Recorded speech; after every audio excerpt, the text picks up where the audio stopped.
Ce que je m'apprête à partager avec vous a été délibérément occulté du récit religieux principal pendant des siècles. Imaginez découvrir qu'une des figures les plus vénérées de l'histoire chrétienne a été, en réalité, systématiquement transformée en symbole pour promouvoir un type précis de comportement féminin. C'est cette vérité dérangeante que Baruch Spinoza, un des philosophes les plus brillants et les plus persécutés de l'histoire, a dévoilée. Concernant Marie, vous êtes-vous déjà demandé pourquoi Marie est presque toujours représentée, la tête voilée, les yeux baissés, dans une attitude de soumission? Pourquoi, parmi toutes les qualités qui pourraient être exaltées chez cette femme extraordinaire, l'obéissance est-elle consistamment mise en avant? Ce n'est pas un hasard. Pendant des siècles, l'image de Marie a été soigneusement façonnée non seulement comme objet de vénération, mais comme un puissant modèle comportemental, particulièrement pour les femmes. Et cette modélisation a servi des objectifs qui dépassent largement la dévotion religieuse. Baruch Spinoza, dans son analyse révolutionnaire des textes religieux dans le traité théologico-politique, un livre si dangereux pour son époque qu'il a dû être publié anonymement, a été un des premiers penseurs à examiner critiquement comment les figures bibliques ont été transformées en instruments de contrôle social. Et aucune figure ne démontre cela plus clairement que Marie. Avant de poursuivre, je tiens à être absolument clair. Ce que je vais partager avec vous n'est pas une attaque contre la figure de Marie ou la foi chrétienne. Au contraire, c'est une tentative de retrouver une compréhension plus authentique et libératrice de cette femme extraordinaire, en retirant les couches de manipulation qui ont été superposées à son histoire au cours des siècles. Vous sentez-vous qu'il manque quelque chose dans la façon dont Marie est traditionnellement présentée? Cette sensation inquiétante qu'il existe une profondeur et une complexité occultées au profit d'un récit simplifié et convenable? Vous n'êtes pas seul. Et il y a une raison à cela. Spinoza a été excommunié de la communauté juive d'Amsterdam en 1656 avec le décret le plus sévère jamais enregistré. Le RM, comme on l'appelait, interdisait à quiconque de communiquer avec lui, de l'aider, ou même de rester sous le même toit. Pourquoi? Parce qu'il a osé appliquer une analyse critique aux textes religieux, révélant comment ils ont été fréquemment utilisés pour établir et maintenir des structures de pouvoir. Dans le cas de Marie, Spinoza a identifié quelque chose de fascinant. Comment une figure historique a été graduellement transformée en symbole, un symbole spécifiquement conçu pour renforcer certains comportements et attentes sociales. Ce processus ne s'est pas produit par hasard, mais a suivi des schémas observables que Spinoza a exposés avec sa méthode rigoureuse d'analyse textuelle et historique. Pensez un instant. Que savons-nous réellement de Marie à partir des textes originaux? Étonnamment peu. Les évangiles contiennent des informations très limitées à son sujet, et ce qui existe est souvent obscurci par des traductions problématiques et des interprétations théologiquement motivées. Spinoza soutenait que pour vraiment comprendre les figures bibliques, nous devons d'abord reconnaître que les textes qui les décrivent ont été écrits par des êtres humains spécifiques, dans des contextes historiques spécifiques, avec des agendas spécifiques. Ces textes ne sont pas apparus dans le vide. Ils ont été produits par leurs cultures et leur temps, reflétant les structures de pouvoir et les valeurs sociales de ces époques. Dans l'Éthique, son œuvre philosophique maîtresse, structurée comme un traité mathématique, Spinoza établit méthodiquement que notre compréhension de la réalité est souvent faussée par des idées inadéquates, des conceptions partielles et confuses qui nous empêchent de voir les vraies causes et les connexions des choses, et peu de figures historiques ont été plus enveloppées d'idées inadéquates que Marie. Avez-vous déjà remarqué comment Marie est fréquemment présentée de manière unidimensionnelle, presque exclusivement définie par sa maternité et son obéissance?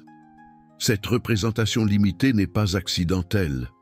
C'est le résultat de siècles d'interprétations théologiques sélectives qui a mis l'accent sur certains aspects de son histoire tout en marginalising ou en supprimant d'autres. Je sais exactement à quel point il est difficile de remettre en question des récits qui nous ont été inculqués dès l'enfance. Il semble presque sacrilège de suggérer que la façon dont Marie a été présentée pourrait être davantage un produit de manipulation historique qu'une représentation authentique. Mais comme Spinoza l'a démontré, la vraie révérence vient de la compréhension claire, non de l'acceptation aveugle. Ce qui rend l'analyse de Spinoza si révolutionnaire, c'est son insistance à examiner les textes religieux avec la même méthodologie rigoureuse que nous appliquerions à tout autre document historique. Pour lui, comprendre correctement des figures comme Marie exige que nous supprimions les couches d'interprétation théologique et que nous cherchions le contexte historique et linguistique original. Et que trouvons-nous lorsque nous faisons cela?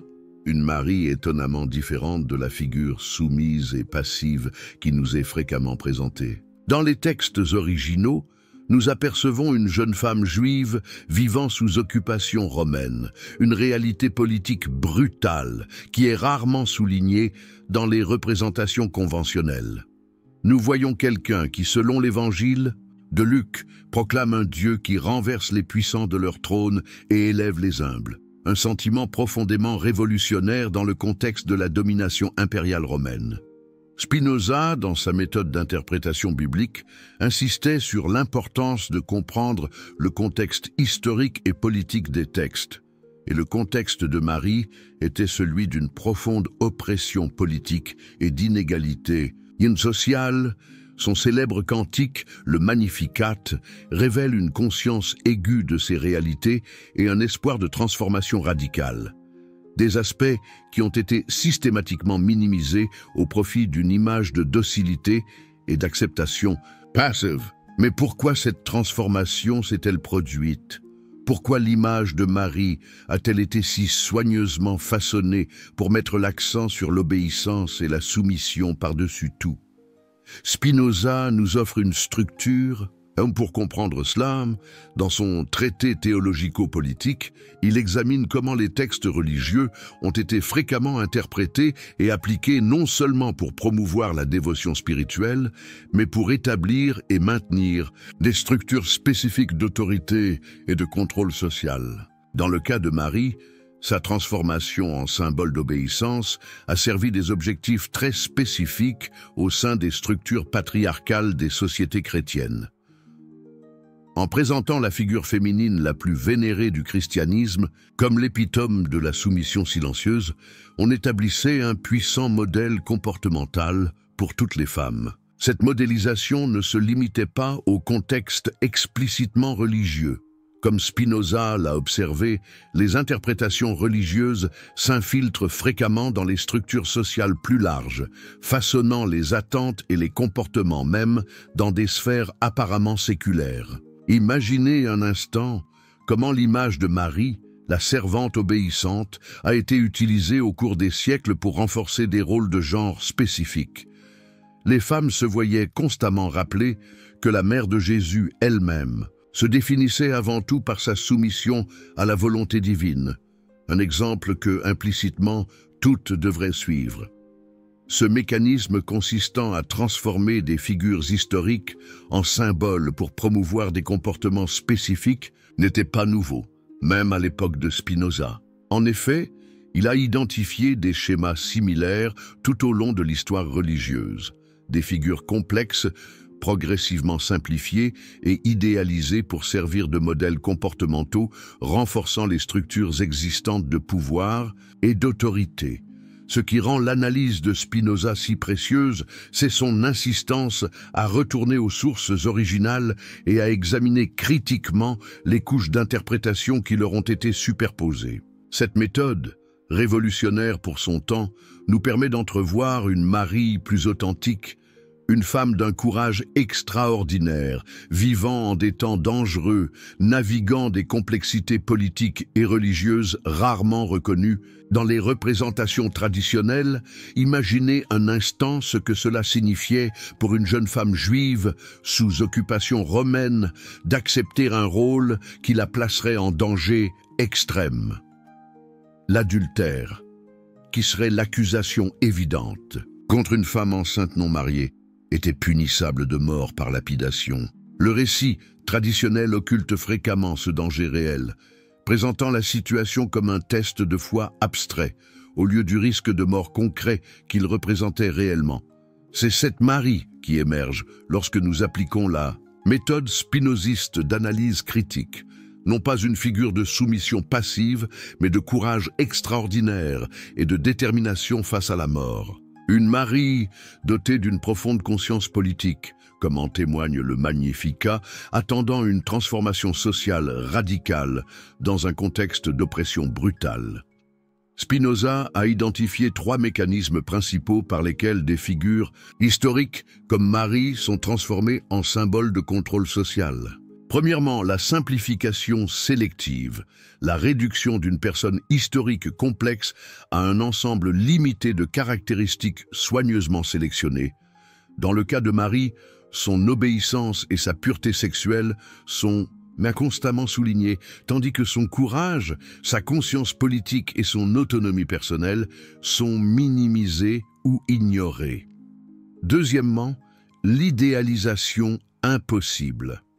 L'élévation de ces caractéristiques sélectionnées à un niveau inaccessible, créant un modèle qui inspire simultanément l'effort et garantit l'échec. La représentation de Marie comme simultanément vierge et mère crée un paradoxe impossible qu'aucune femme réelle ne pourrait imiter, établissant une norme inaccessible. Troisièmement, l'universalisation normative. La transformation du modèle idéalisé en une attente universelle de comportement.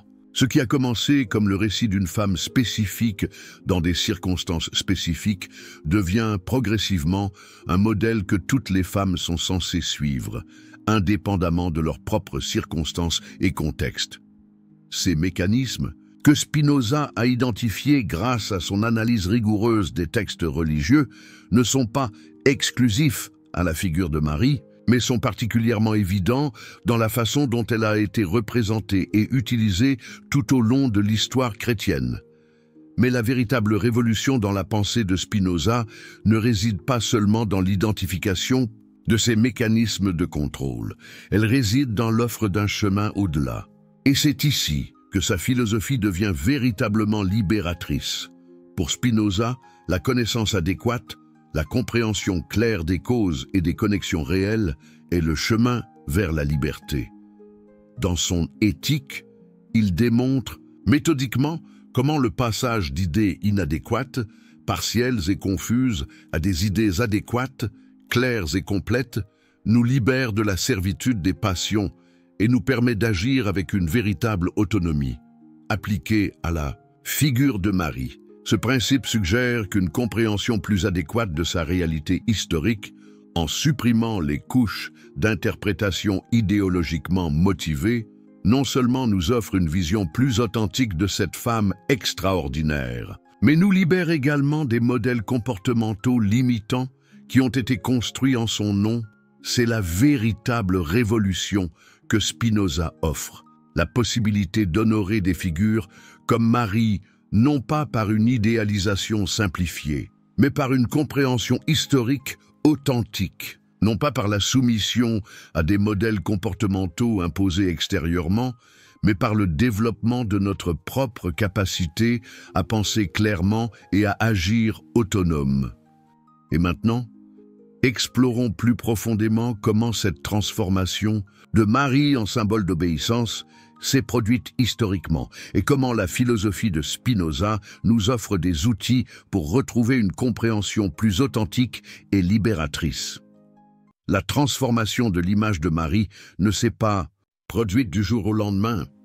Ce fut un processus progressif qui s'est déroulé sur des siècles, reflétant les changements dans les structures de pouvoir ecclésiastique et sociales.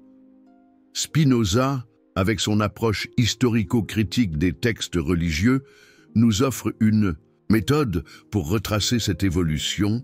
Dans les premiers siècles du christianisme, la représentation de Marie était étonnamment diversifiée. Dans différentes communautés chrétiennes, elle était diversement mise en avant comme prophétesse, témoin de la résurrection ou figure de sagesse. Ces représentations reflétaient la diversité des premières communautés chrétiennes et de leurs différents contextes sociaux. Ce n'est qu'avec l'institutionnalisation et la hiérarchisation croissante de l'Église, en particulier après que le christianisme soit devenu la religion officielle de l'Empire romain, que nous commençons à voir une standardisation plus rigide de l'image de Marie, avec un accent croissant sur sa pureté sexuelle et son obéissance. Spinoza a compris que les textes religieux et leurs interprétations n'existent pas dans le vide. Ils sont profondément influencés par les contextes politiques et sociaux dans lesquels ils sont produits et transmis. À mesure que les structures ecclésiastiques devenaient plus hiérarchiques et patriarcales, alignées sur les structures de pouvoir impériales, l'image de Marie a été progressivement remodelée pour refléter et renforcer ses valeurs. Les écrits des pères de l'Église des IVe et Xe siècles sont particulièrement révélateurs à cet égard. C'est à cette période que nous voyons une emphase croissante sur la virginité perpétuelle de Marie et sa soumission à la volonté divine, souvent explicitement contrastée avec Ève, dont la désobéissance était présentée comme la cause du péché originel.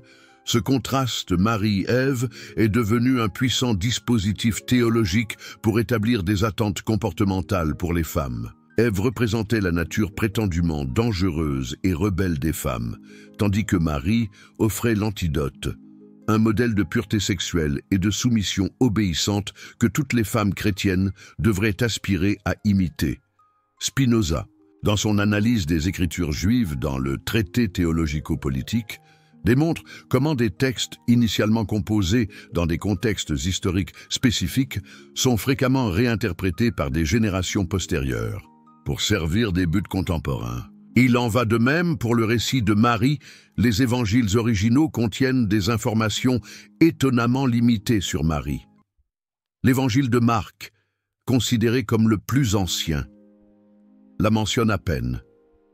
Matthieu et Luc fournissent les récits de naissance, mais avec des détails minimaux sur Marie en tant que personne. Jean la présente brièvement dans 2 épisodes, les noces de Cana et au pied de la croix. Selon la méthode spinoziste, nous devrions reconnaître cette pénurie d'informations historiques et être extrêmement prudents concernant les élaborations ultérieures. Cependant, ce que nous observons tout au long de l'histoire chrétienne, c'est précisément le contraire, une prolifération de traditions, de doctrines et de représentations artistiques qui comblent ces vides avec des interprétations théologiquement motivées. Spinoza identifierait cela comme un exemple classique de la manière dont l'imagination humaine, en l'absence de connaissances adéquates, construit des récits qui reflètent souvent davantage les peurs, les désirs et les structures de pouvoir des interprètes que la réalité historique, ce qui rend cette transformation particulièrement efficace comme mécanisme de contrôle social.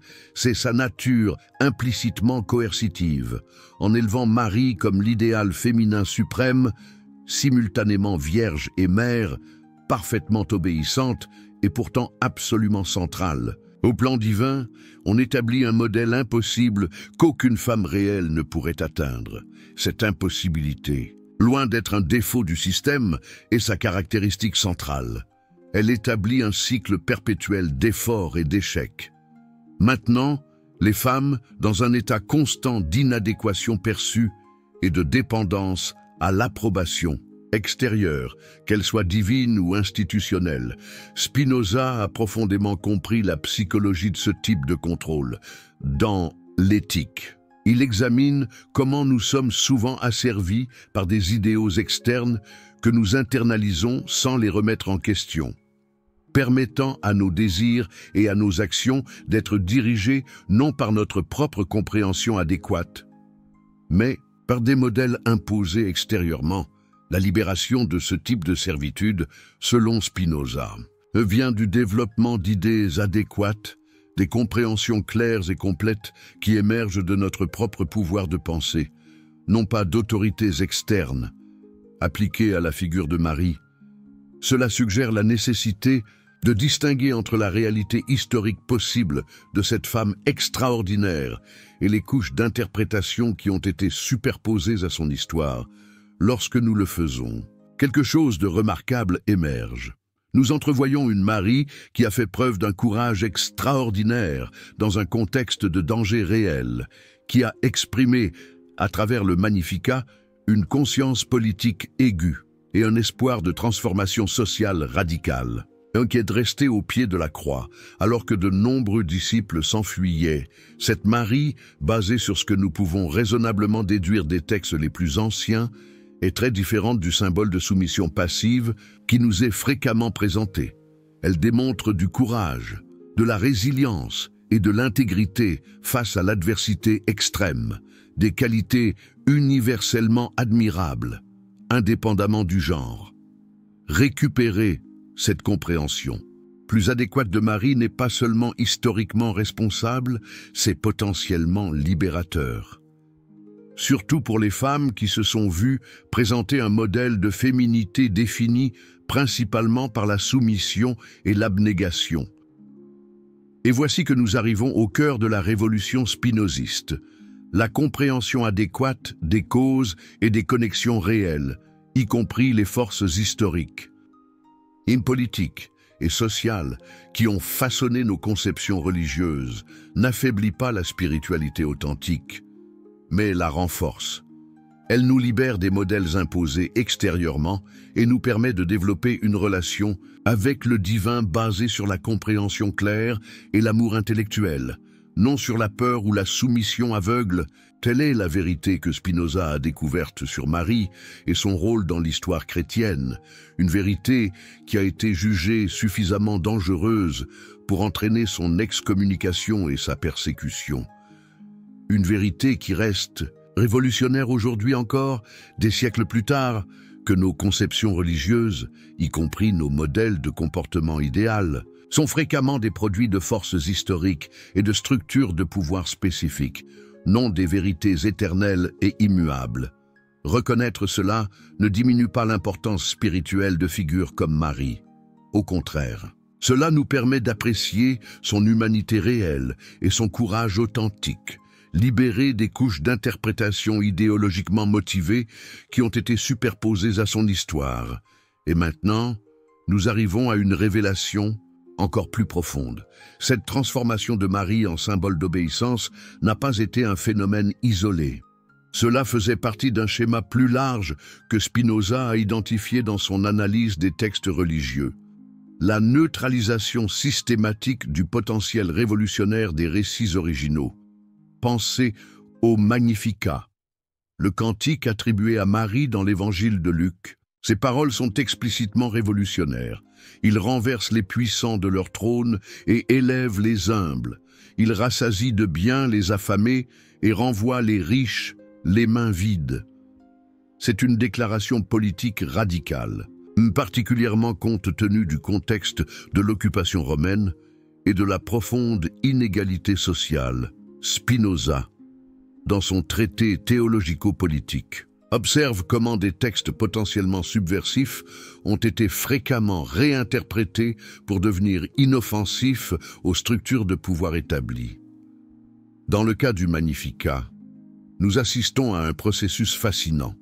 Ces paroles révolutionnaires ont été préservées textuellement, mais leur signification a été graduellement spiritualisée et dépolitisée. Au lieu d'un appel à la transformation sociale concrète, renversant des puissants littéraux de trônes littéraux, le Magnificat a été de plus en plus interprété comme se référant à des réalités purement spirituelles ou eschatologiques. La Révolution a été reportée à un avenir indéfini ou transférée dans un royaume purement spirituel. Neutralisant efficacement son potentiel subversif dans le présent, cette réinterprétation a parfaitement servi les intérêts des structures ecclésiastiques qui, après Constantin, sont devenues de plus en plus alignées sur le pouvoir impérial. La figure de Marie, dont les paroles exprimaient à l'origine des espoirs révolutionnaires, a été graduellement transformée en un symbole d'acceptation passive de l'ordre établi. Spinoza a profondément compris ce mécanisme. Dans son analyse des Écritures, il démontre comment des textes initialement composés par des personnes marginalisées en résistance à des pouvoirs oppressifs ont été fréquemment réinterprétés par les structures de pouvoir même qu'il critiquait à l'origine. Cette compréhension émerge de sa vision plus large sur la façon dont les idées et les croyances sont formées et transmises. Dans son « Éthique », Spinoza soutient que nos idées ne surgissent pas du néant, mais sont profondément façonnées par nos expériences, notre contexte social et les structures de pouvoir qui nous entourent. Ce que nous considérons comme des vérités éternelles sont souvent le produit de circonstances historiques spécifiques et d'intérêts particuliers appliqués à la figure de Marie. Cette perspective nous permet de voir comment son image a été systématiquement remodelée pour servir des objectifs précis tout au long de l'histoire chrétienne. À mesure que le christianisme se transformait d'un mouvement marginal en une religion impériale, ces figures centrales, y compris Marie, ont été réinterprétées pour refléter et renforcer de nouvelles structures de pouvoir. Un exemple concret de ce processus peut être observé dans l'évolution de l'art marial. Les premières représentations de Marie dans les catacombes et les églises primitives la montrent souvent comme une figure digne et autoritaire. Parfois même les bras levés dans la posture de prière connue sous le nom de orante, une posture qui dénotait une autorité spirituelle dans l'église primitive. Comparez cela aux représentations ultérieures, particulièrement médiévales et Renaissance, où Marie est de plus en plus présentée dans des postures de soumission, fréquemment agenouillée, les yeux baissés, entièrement définie. Par sa maternité, cette évolution visuelle n'est pas accidentelle. Elle reflète des changements profonds dans les conceptions de la féminité idéale et dans les structures sociales que ces conceptions servaient. Spinoza nous fournit les outils pour comprendre ces transformations, non pas comme des développements théologiques neutres, mais comme reflétant des changements dans les rapports de pouvoir et les structures sociales. À mesure que les sociétés européennes devenaient plus rigidement patriarcales, l'image de Marie a été remodelée en conséquence pour souligner les qualités qui renforçaient des rôles sexospécifiques. Ce processus a atteint son apogée au XIXe siècle, avec le développement de ce que les historiens appellent le culte de la vraie féminité. Un idéal qui définissait la femme vertueuse comme naturellement soumise, domestique, pure et pieuse. Marie est devenue le modèle suprême de cet idéal, complètement détachée de toute dimension politique ou sociale que ses représentations antérieures ou ses propres paroles dans le Magnificat pouvaient suggérer. Même lorsque le dogme de l'Immaculée Conception a été officiellement déclaré en 1854, l'accent n'était pas mis sur l'autonomie de Marie ou sur son importance propre, mais sur sa pureté passive en tant que réceptacle approprié du divin. Ce développement théologique, apparemment exaltant Marie, renforçait simultanément l'idée que la valeur suprême de la femme résidait dans sa pureté sexuelle et sa soumission à la volonté divine. Spinoza nous aide à voir comment ce type de développement doctrinal, loin d'être motivé uniquement par des considérations théologiques abstraites, reflète et renforce souvent les structures sociales contemporaines. Dans ce cas, l'élévation de la pureté sexuelle de Marie, comme son attribut déterminant, a coïncidé avec et renforcé les idéologies victoriennes de domesticité féminine et de soumission. Ce qui rend l'analyse de Spinoza si puissante, c'est son refus d'accepter les interprétations théologiques comme étant détachées de leurs contextes sociaux et politiques. Pour lui, Nos idées sur le divin sont inévitablement façonnées par nos circonstances historiques et nos rapports de pouvoir. Une intuition qui a anticipé de plusieurs siècles ce que nous appelons aujourd'hui la théorie critique, appliquée à la figure de Marie. Cette perspective nous permet d'entrevoir non seulement comment son image a été transformée au fil du temps, mais pourquoi.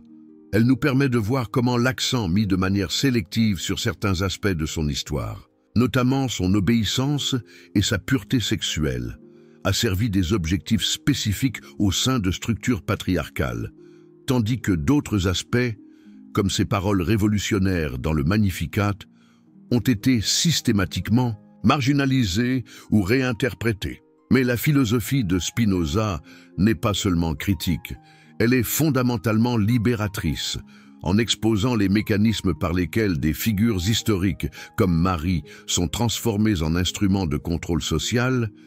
Il nous offre la possibilité d'une relation plus authentique avec ces figures et avec les traditions religieuses qui les entourent. Pour Spinoza, la véritable liberté vient de la compréhension adéquate, de la reconnaissance des causes réelles qui ont façonné nos idées et nos croyances. Lorsque nous comprenons comment l'image de Marie a été systématiquement manipulée pour servir des objectifs spécifiques, nous devenons capables de développer une relation plus authentique avec cette figure extraordinaire. Et voici quelque chose de véritablement révolutionnaire. Récupérer la Marie historique.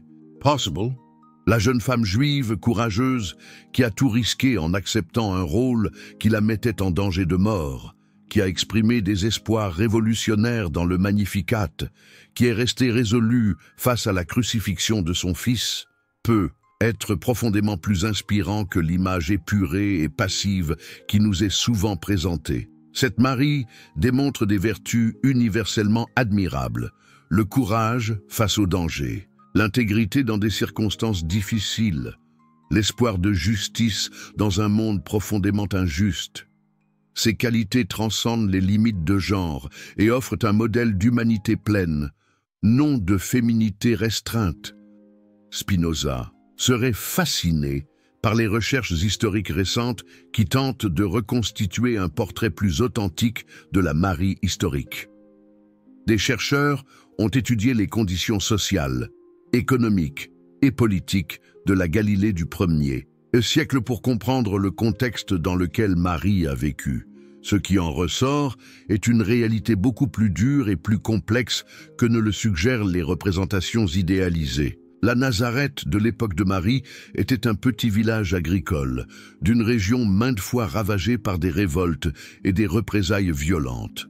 Elle vivait sous l'occupation romaine brutale, avec des impôts écrasants et des exécutions publiques régulières, y compris des crucifixions pour intimider la population. Les femmes étaient confrontées à des vulnérabilités particulières dans ce contexte, avec peu de protection légale et des possibilités économiques extrêmement limitées. Comprendre ce contexte transforme notre perception du « oui » de Marie. Ce n'était pas un acte de soumission passive, mais un acte de courage extraordinaire face à un danger réel, en acceptant une grossesse qui, aux yeux de la communauté, semblerait le résultat d'un adultère ou d'un viol. Marie risquait non seulement l'exclusion sociale, mais possiblement la mort par lapidation. Spinoza insisterait sur le fait que cette compréhension contextuelle ne diminue pas la signification spirituelle du récit. Au contraire, elle l'enrichit en nous permettant d'apprécier le courage et l'intégrité humaine réelle impliquée. Elle nous permet de voir Marie, non pas comme un idéal impossible, mais comme une femme de chair et de sang, faisant preuve de vertus extraordinaires dans des circonstances extraordinairement difficiles. Cette approche incarne ce que Spinoza considérait comme le plus haut niveau de connaissance. Le savoir intuitif qui comprend les choses particulières dans leur singularité concrète, non pas comme de simples instances d'idées abstraites. Voir Marie de cette façon, c'est la honorer non pas comme un symbole abstrait d'obéissance féminine, mais comme une personne historique spécifique, démontrant des qualités universellement admirables et maintenant Nous arrivons à la question cruciale. Comment pouvons-nous appliquer cette compréhension spinoziste pour développer une relation plus authentique et libératrice avec la figure de Marie? Premièrement, nous devons reconnaître les couches d'interprétation idéologiquement motivées qui ont été superposées à son histoire. Cela exige ce que Spinoza appellerait une transition d'idées inadéquates, partielles et confuses, vers des idées plus adéquates, claires et complètes. Il s'agit de questionner les représentations traditionnelles et de chercher à comprendre les contextes historiques et sociaux qui les ont produites. Deuxièmement, nous pouvons chercher à récupérer des aspects du récit de Marie qui ont été systématiquement marginalisés ou réinterprétés. Le Magnificat, avec ses claires dimensions politiques et sociales, offre un point de départ puissant. Lire ces mots non pas comme des expressions de piété abstraite, mais comme articulant des espoirs concrets de transformation sociale, nous connecte avec des dimensions du récit qui ont été fréquemment supprimées. Troisièmement, nous pouvons apprécier Marie non pas à travers le prisme limitant d'idéaux de genre spécifiques, mais comme un être humain démontrant des qualités universellement admirables, courage, intégrité, résilience face à l'adversité. Cette approche nous permet d'honorer Marie sans renforcer les rôles de genre restrictifs qui ont été fréquemment légitimés en son nom. Quatrièmement, nous pouvons développer ce que Spinoza appellerait un amour intellectuel pour des figures historiques comme Marie. Un amour basé sur une compréhension claire. Non. Sur une idéalisation simplifiée, ce type d'amour honore la complexité et la particularité de la personne. Au lieu de la réduire à un symbole unidimensionnel, cinquièmement, nous pouvons appliquer cette approche critique spinoziste à d'autres figures religieuses, mais qui ont été de manière similaire transformées en symboles pour promouvoir des comportements spécifiques. Cette méthode n'affaiblit pas la dévotion authentique. Au contraire, elle la libère des distorsions introduites par des agendas idéologiques particuliers. Je sais que vous vous demandez peut-être, cela ne contredit-il pas la tradition? Moppé, c'est une préoccupation valable et compréhensible, mais Spinoza nous offre une perspective puissante. La tradition n'est pas monolithique ou statique, elle est diverse, dynamique et constamment réinterprétée. Récupérer des aspects marginalisés de la tradition ne revient pas à la rejeter, mais à l'enrichir et à la revitaliser. En réalité, l'approche que je décris est profondément alignée avec des courants significatifs au sein de la tradition chrétienne elle-même. Des théologiennes féministes contemporaines ont travaillé à récupérer les dimensions libératrices de la figure de Marie, soulignant souvent précisément les aspects que Spinoza nous aiderait à identifier comme systématiquement supprimés ou réinterprétés. Elizabeth Johnson, dans son œuvre pionnière Truly Our Sister, A Theology of Mary and the Communion of Saints, soutient de manière persuasive que le symbole de Marie a été historiquement développé de manière à diminuer sa force pour les femmes. Elle propose une récupération de Marie comme une femme pleinement capable, guidée par la grâce qui a pris sa propre décision de consentir à la parole de Dieu, une vision remarquablement alignée avec l'approche spinoziste que je décris. De même, la théologienne latino-américaine Yvonne Guevara met l'accent sur les dimensions politiques et sociales du Magnificat, les reconnectant avec les luttes contemporaines pour la justice. Cette approche récupère précisément les aspects du récit de Marie qui ont été systématiquement neutralisés par des interprétations spiritualisantes, loin de diminuer l'importance spirituelle de Marie. Ces approches l'enrichissent en récupérant des dimensions de son histoire qui ont été obscurcies.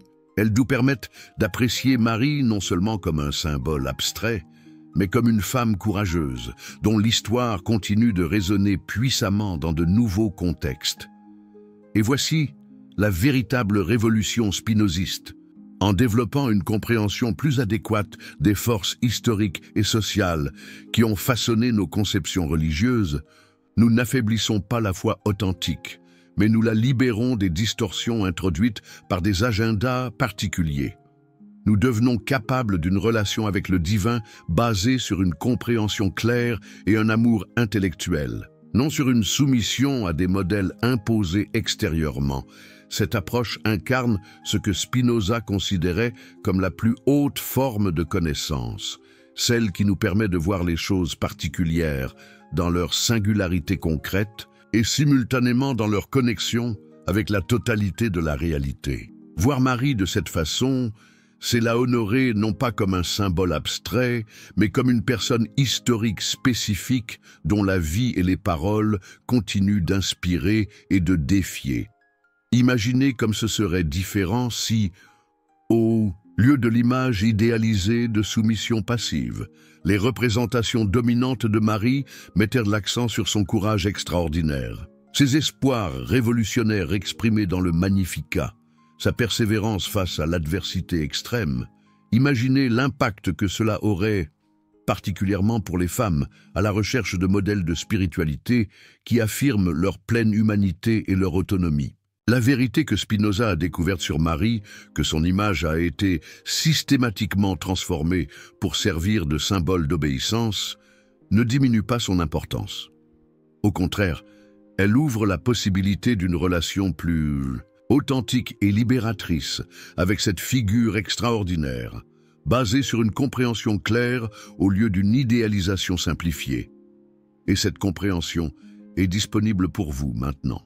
Elle ne vous demande pas d'abandonner votre tradition, mais de l'explorer plus profondément, en reconnaissant les forces historiques et sociales qui ont façonné ces interprétations dominantes.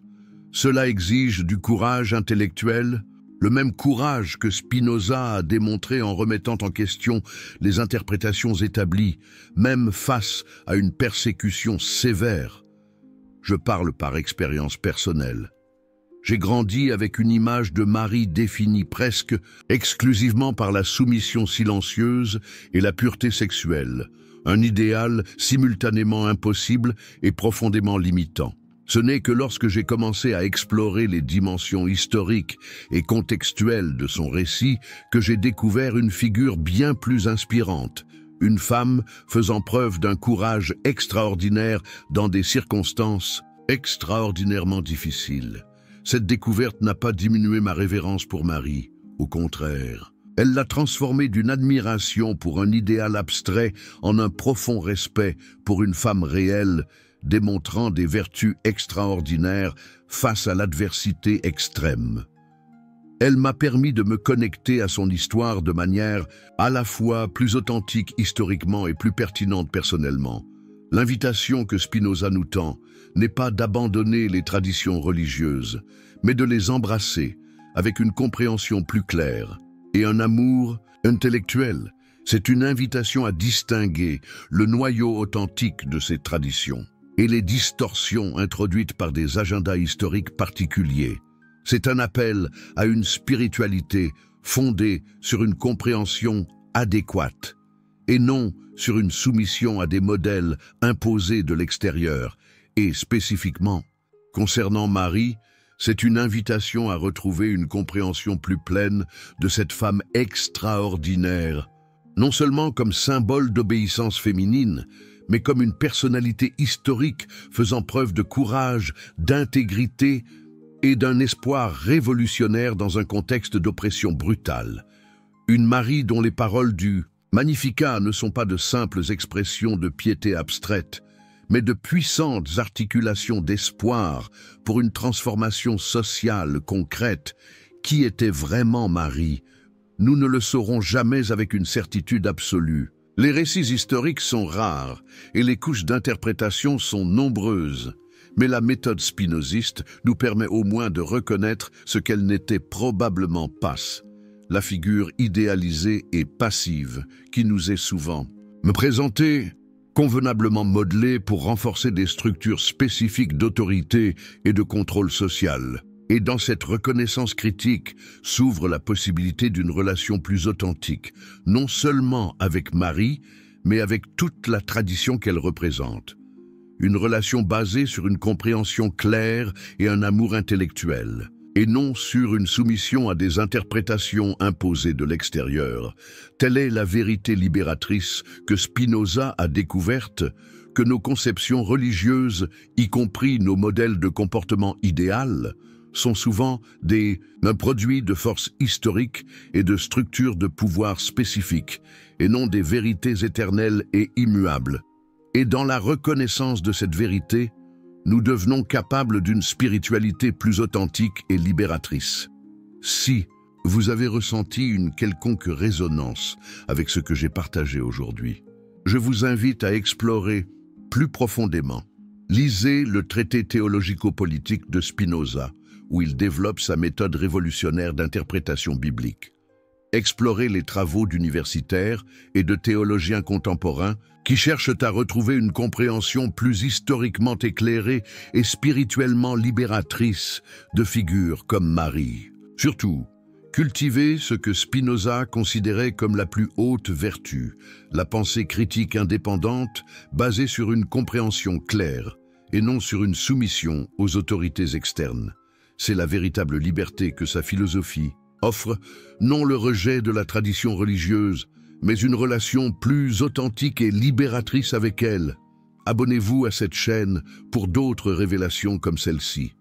Partagez cette vidéo avec quelqu'un que vous pensez pouvoir bénéficier de cette perspective libératrice. Et souvenez-vous, la véritable dévotion ne vient pas de l'acceptation aveugle d'interprétations établies, mais de la recherche courageuse d'une compréhension claire et d'un amour intellectuel. La vérité que Spinoza a découverte sur Marie est disponible pour vous maintenant.